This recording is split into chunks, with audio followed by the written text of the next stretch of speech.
a Chiquinha Gonzaga, né, quando ela fala: ó lua branca de fulgores e de encantos, se é verdade que o amor tu dás abrigo, vem tirar dos olhos meus o pranto, ó vem matar esta paixão que anda comigo.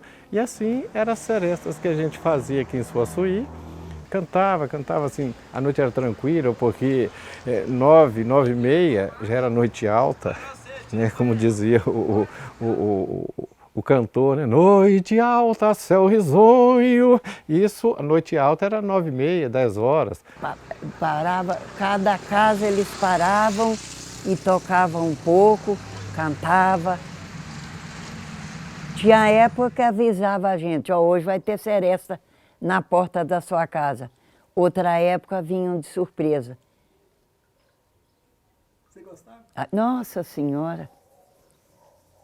Muito bonita. Ah, tinha diversas histórias. Quando a gente era novo, a gente saía fazendo serenata. Então a gente cantava, não faz assim não, menino, não faz assim não que eu choro. Tenha a santa paciência, deixa eu deitar no seu colo. Ora, tinha as quermesses, as festas religiosas, as voltinhas no adro, onde tinha as paqueras, os namoros. Nós tínhamos os grupos de jovens, tínhamos as horas dançantes. Desde criança a gente morava numa área rural. Meus pais, a minha mãe é natural de Entre Rios e meu pai de São Brás do Suaçuí.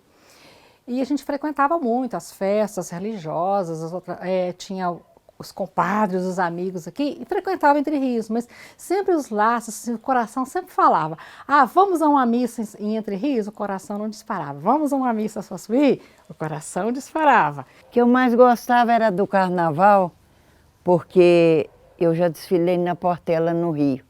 Então, esse pessoal antigo que me conhece, meus amigos, tudo sabia. Aí me chamaram para me ser madrinha da escola aqui. 3 anos eu puxei a bateria daqui e vestia numa casa ali em cima, ali, em frente à pracinha, perto do meu irmão ali, guardava os instrumentos, tudo ali, e essa rua aqui era um movimento imenso. Eu era o fazedor de quentão para as festas. Fazia com gengibre, cravo, canela. Aí adoçava, depois punha a pinga na medida que quisesse. A turma ficava doido no quentão. A festa de São Brás, que era no dia 3 de fevereiro, foi muita, era todo ano. E era muito animado. Eu fui festeiro aí uns 40 anos. Aí era de biquíni, corpão bonito, loura, cabelão dando aqui aqueles cachos. Ficava bronzeando, eu ficava moreninha, cor de jambro, de biquíni, cada salto dessa altura. Quando não era sandália, era bota, eu pintava de prata. Nos dias das festas, os 9 dias é festa mesmo. E principalmente no último dia, né? Que é o dia de São Brás mesmo. Desde Piquitita que a gente já foi criado aqui, né? Então a gente toda a vida vai em tudo. Agora que eu não estou indo mais quase.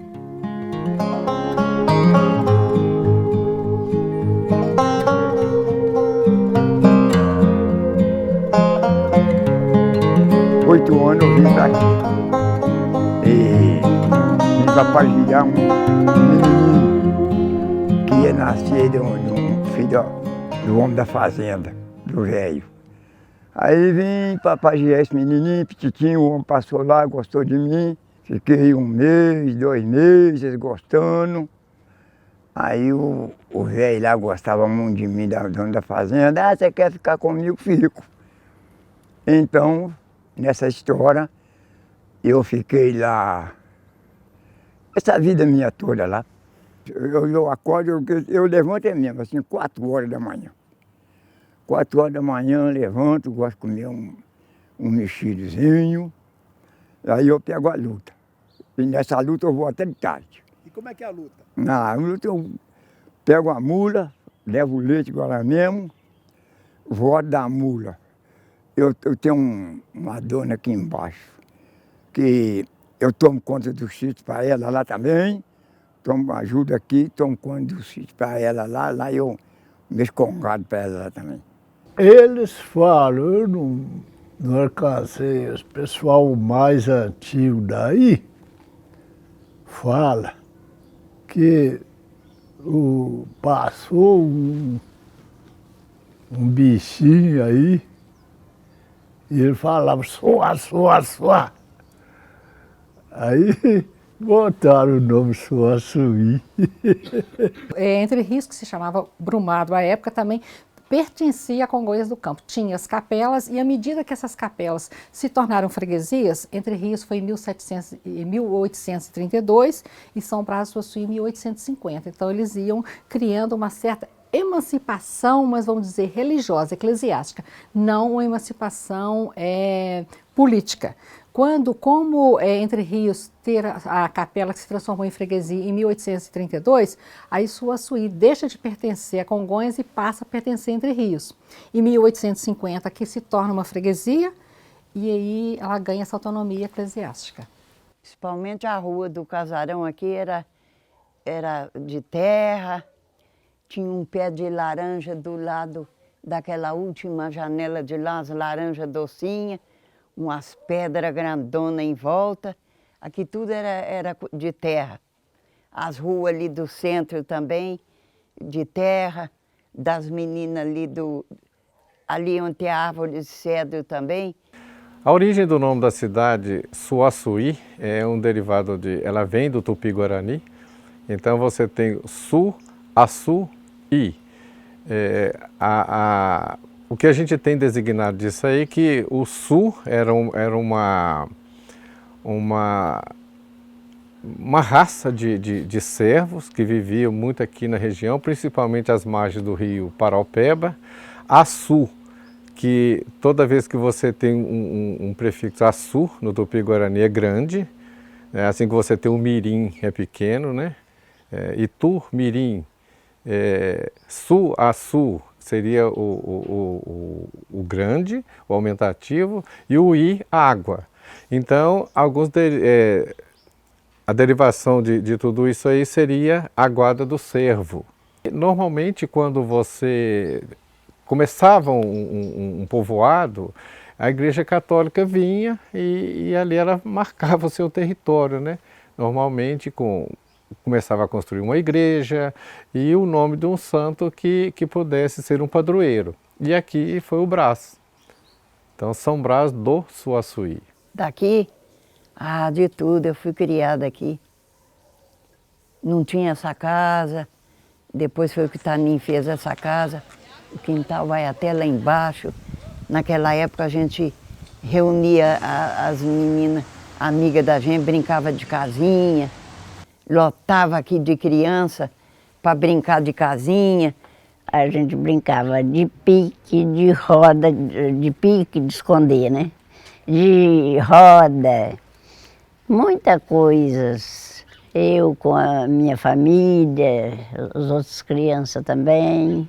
E antigamente a gente destalava fumo para os outros, a gente mexia até com capina de arroz,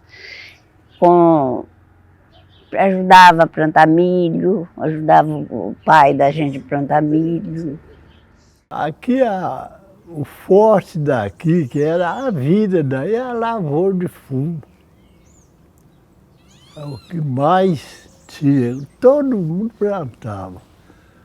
Eu mesmo, isso aqui foi comprado com dinheiro de fumo.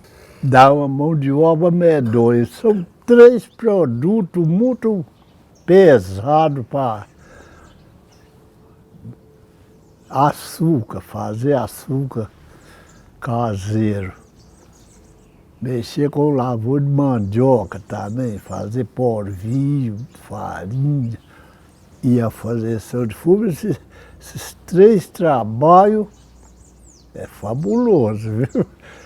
Não é fácil, não. Eu mexi com isso tudo, então a gente sabe como é que é.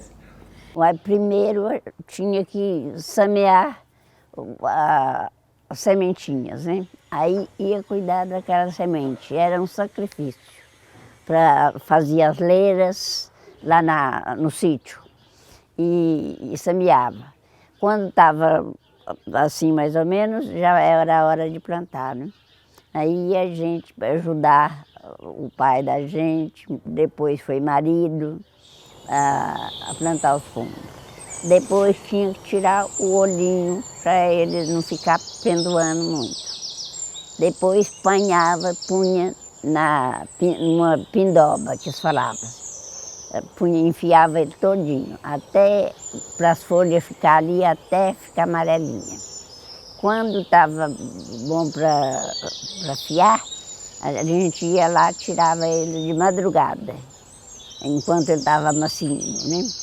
Aí você chega lá, meu coração, não sei porquê, bate feliz quando te vê, e os meus olhos ficam sorrindo, e pelas ruas vão te seguindo, mas mesmo assim, foges de mim. Eu só, assim, acho que nesses assuntos, né, já saiu o assunto de música, saiu tudo. Então, aqui em Suaçuí, a gente ainda tem esse trabalho de ensino, de resgate, de divulgação dessa música setecentista mineira, que para mim é o grande patrimônio imaterial mineiro, porque é como se fosse uma peça na construção de uma igreja. Você fazia um templo desse aqui, maravilhoso desse jeito, a música tinha de seguir essa mesma qualidade, né? Essa mesma beleza. Então, as irmandades patrocinavam, bancavam os músicos. E foi uma música que começou, né, os eventos religiosos em torno da igreja e tudo mais. E também tinha, né, os batuques aqui, a gente já encontrei registros da existência de batuques. E descobri um músico aqui, que se chamava Frutuoso Fernandes Lima. Os indícios são que ele era um escravo e possivelmente foi alforriado. E então há o registro, no óbito dele, há um registro dizendo que ele era músico, e no óbito de um filho, ou no casamento de um filho, agora não me recordo, também há o registro que ele era músico. Você sempre teve aqui, até hoje, né? Você sempre, em todas as famílias, você tinha músicos. Músico de banda, músico instrumentista ou cantor.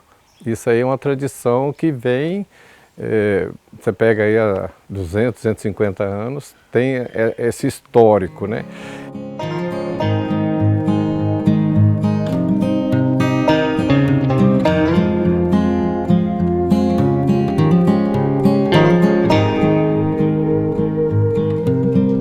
Melhor um lá atrapalha outro e assim vai. É como diz o ditado, não tem jeito de ser tudo só mão, não. Porque hoje a mão de obra manual acabou e a máquina vem e faz tudo. O pessoal que precisa de ganhar dia a dia, tá difícil. Eu falo sempre que a gente já é bem vivido, já passou os trechos difíceis, tudo. A vida era assim, muito trabalhosa, mas num lado era melhor do que hoje. Hoje todo mundo corre para aqui, corre para ali, ninguém tem tempo de dar atenção mais. Antigamente parava, cortava a casa, tudo. Hoje ficou difícil.